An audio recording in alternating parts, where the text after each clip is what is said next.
Պարոն Փաշինյան, հրապարակվեցին թվեր պարգևավճարների հետ կապված եւ այսպես ասած ցնցում առաջացավ շարքային քաղաքացիների մոտ։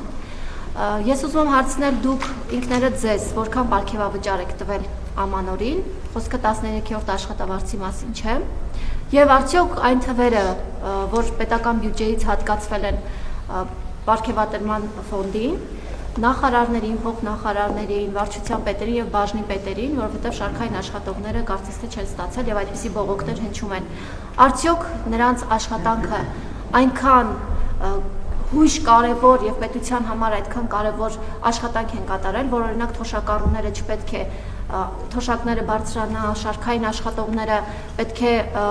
հարկ վճարեն, որպեսզի գնա պետական բյուջե եւ այդ գումարները վատնվեն այս կերպ։ Ինչ վերաբերվում է ինձ, նախկինում ես այդ համակարգից երբեք չեմ օգտվել, բայց սա այն դեպքն է, երբ որ մենք ինստիտուցիոնալ համակարգ ենք ներդնում եւ սա, եթե նախկինում եղել է այդ ամենը վարչապետի որոշմամբ, հիմա մենք ներդրում ենք մի համակարգ, որը առաջին պիլոտային շրջանը անցնելուց հետո պետք է այդ թվում օրենսդրական ամրագրում ստանա եւ այս դեպքում մենք խոսում ենք պետական ինստիտուտի կայացման մասին, հետեւաբար պետական ինստիտուտը եւ պետական ինստիտուտը պետք է իր տրամաբանությամբ գործի եւ բրգաձև այդ տրամաբանությունը պետքա գործի։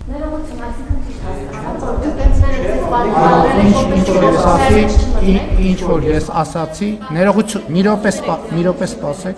րոպե սպասեք, իմ պատասխանը տեսագրվեց,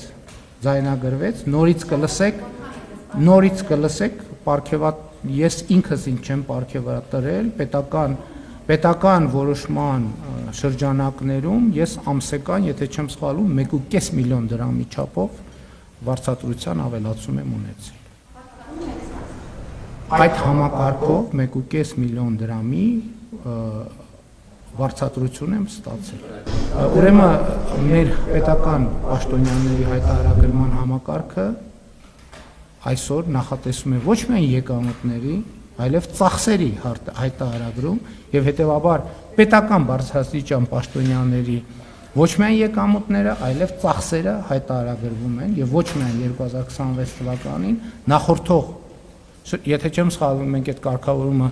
2022 թվականից ենք ընդունել, 2022 կարգավորումը ընդունելուց հետո պետական պաշտոնյաների այդ թվում որոշակի ծախսերը հայտարարագրվում են եւ ամեն ինչ թափանցիկ է եւ հրապարակային։